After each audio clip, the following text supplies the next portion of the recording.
আসসালামু আলাইকুম। আশা করি সবাই অনেক ভালো আছেন। প্রথম শ্রেণীর গণিত ক্লাসে প্রথম শ্রেণীর শিক্ষার্থী বন্ধুদেরকে স্বাগতম। আজকের ক্লাসে আমরা প্রথম শ্রেণীর গণিত বইয়ের পৃষ্ঠা নং 46 থেকে করব। চলো দেখে নিই পৃষ্ঠা নং 46-এ কী আছে। দেখো পৃষ্ঠা নং 46-এ কত সুন্দর সুন্দর ছবি দেওয়া রয়েছে। তো চলো পড়ে ফেলি কী লেখা রয়েছে। দেখো প্রথমেই এখানে একদম প্রথম দিকে লেখা রয়েছে ছবিতে বেলুন বেশি নাকি শিশু বেশি। তো এখানে আমরা দেখতে পাচ্ছি কতগুলো শিশুর ছবি দেওয়া আছে এবং কতগুলো বেলুনের ছবি দেওয়া আছে। তো এখানে কোনগুলো বেশি আছে সেটা আমাদের জানতে হবে। তো প্রথমেই আমরা একটু গণনা করে ফেলি। দেখি এখানে কতগুলো শিশু আছে। 1 2 3 4 5 6 7। এখানে 7 জন শিশু আছে, তাই না? আমরা পাশে একটু ছোট্ট করে লিখে ফেলি যে এখানে 7 জন শিশু আছে। এবার দেখব যে কতগুলো বেলুন আছে। একটু বেলুনগুলো গণনা করে ফেলি। 1 2 3 4 5। আমরা দেখতে পেলাম এখানে মোট 5টি বেলুন আছে। তো আমরা একটু পাশে লিখে ফেললাম যে এখানে 5টি বেলুন আছে। এখন বলো তো কোনগুলো বেশি আছে? এখানে শিশু বেশি আছে নাকি বেলুন বেশি আছে? আমরা অনায়াসেই বলে ফেলতে পারছি এখানে শিশু বেশি আছে, তাই না? তোমরা যারা বলতে পেরেছো তাদেরকে অসংখ্য ধন্যবাদ। আজকের ক্লাসে আমরা এই শিশু এবং বেলুন এর সংখ্যা নিয়েই অঙ্কটা করে ফেলবো। দেখো তো এখানে কতগুলো শিশু আছে। এখানে মোট 7টি শিশু আছে। আমরা এই 7টি শিশুর জন্য 7টি দাগ দিব। তোমরা দিতে পারবে তো? তোমাদের খাতায় দাগ দিয়ে ফেলো। কতটি দাগ দিব? 7টি। 1 2 3 4 5 6 7। 7টি শিশুর জন্য আমরা 7টি দাগ দিলাম। এবার বেলুনের জন্য দাগ দিব। এখানে কতগুলো বেলুন আছে? মোট 5টি বেলুন আছে। তো 5টি দাগ দিব। 1 2 3 4 5। 5টি বেলুনের জন্য আমি 5টি দাগ দিলাম। এবার কি করব দেখো তো, আমি শিশুর জন্য যে দাগগুলো দিয়েছি সেখান থেকে 5টি বাদ দিয়ে দিব। দেখো তো কিভাবে বাদ দিই। এখান থেকে 1টি বাদ দিলাম, 2টি বাদ, 3টি বাদ, 4টি বাদ, 5টি বাদ। 5টি যদি বাদ দিয়ে দিই তাহলে আর কতগুলো পড়ে থাকে দেখো তো। আর 1 2 আর 2টি পড়ে থাকে। তার মানে এই 2 জন শিশু কি বেশি আছে, তাই তো? এখন এই জিনিসটা আমরা কিভাবে করব, আমরা অঙ্কের মাধ্যমে কিভাবে খাতায় লিখব দেখো তো, একটু ছোট্ট করে দেখে ফেলো। আমরা আমাদের খাতা নিব। খাতাতে আমরা লিখব 7টি শিশুর জন্য সংখ্যা লিখব 7। তারপর একটা দাগ দিব। এই দাগটার নাম হচ্ছে বিয়োগ। তারপর 5টি বেলুনের জন্য আমরা লিখব 5। এরপর একটা সমান চিহ্ন দিব। এরপর আমরা বিয়োগ করব। দেখো তো আমরা যখন এখানে হিসাব করেছি তখন এখানে কতটি বেশি হয়েছিল? এখানে 7টি দাগ ছিল 7 জন শিশুর জন্য, আর 5টি দাগ ছিল 5টি বেলুনের জন্য।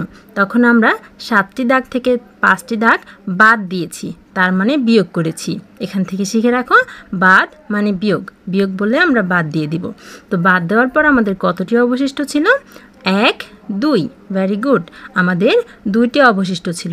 তার মানে আমাদের এখানে বিয়োগফল হচ্ছে 2। তাহলে আমরা বিয়োগ কিভাবে করব? আমরা এভাবে করে সংখ্যা লিখব, তারপর আমরা বিয়োগ করব। এখানে 7 বিয়োগ 5 সমান বিয়োগ করলে হবে 2। 7-এর জন্য 7টি দাগ দিব, 5-এর জন্য 5টি দাগ দিব। তারপর 5টি দাগ কি করব? বিয়োগ করে দিব, বাদ দিয়ে দিব। তাহলে বিয়োগফল কত হবে? 2।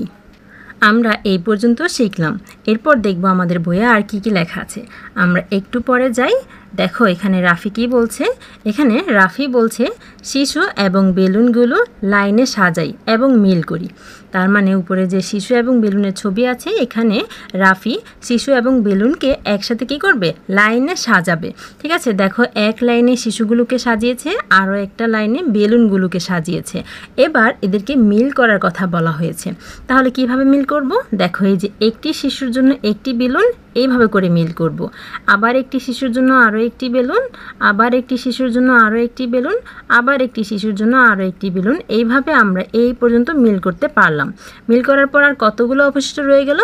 2টি। বুঝতে পেরেছো কেন মিল করার কথা বলা হয়েছে? মিল করলে আমরা বুঝতে পারবো যে কতগুলো বেশি আছে।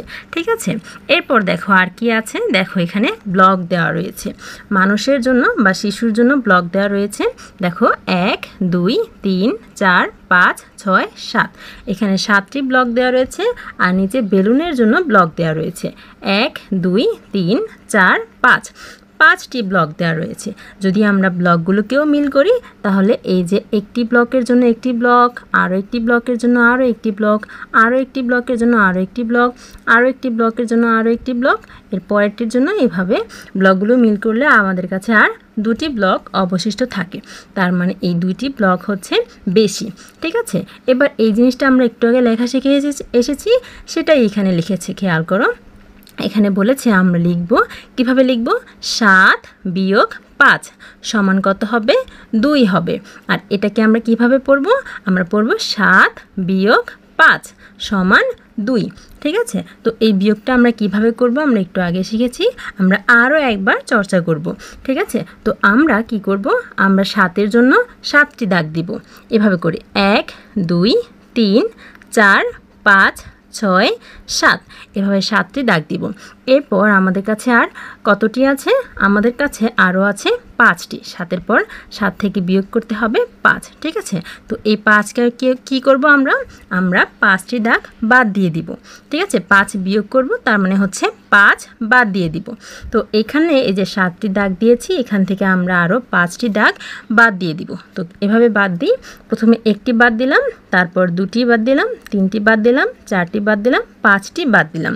দেখো এই 5টি বাদ দেওয়ার পর আমাদের কাছে আরও কতগুলো থেকে গেছে, আমাদের কাছে আরও 2টি থেকে গিয়েছে। ঠিক আছে, তার মানে এখানে বিয়োগফল হচ্ছে 2। বিয়োগফল কত, 2। এই যে দেখো এখানে সমান চিহ্নে এই পাশে লেখা হয়েছে 2, তার মানে বিয়োগফল হচ্ছে 2। দেখো আমরা এই পেজে বিয়োগের ধারণা শিখে গেলাম এবং কিভাবে বিয়োগ করতে হয় সেটা শিখে গেলাম, এবং সুন্দর সুন্দর চিত্রের মাধ্যমে, ছবির মাধ্যমে বিয়োগ কিভাবে করতে হয় সেটা বুঝে ফেললাম। শিক্ষার্থীরা আশা করি বুঝতে পেরেছো। দেখা হবে পরের ক্লাসে, ততক্ষণ পর্যন্ত সকলেই ভালো থেকো, সুস্থ থেকো আর আমাদের সাথেই থেকো। আল্লাহ হাফেজ।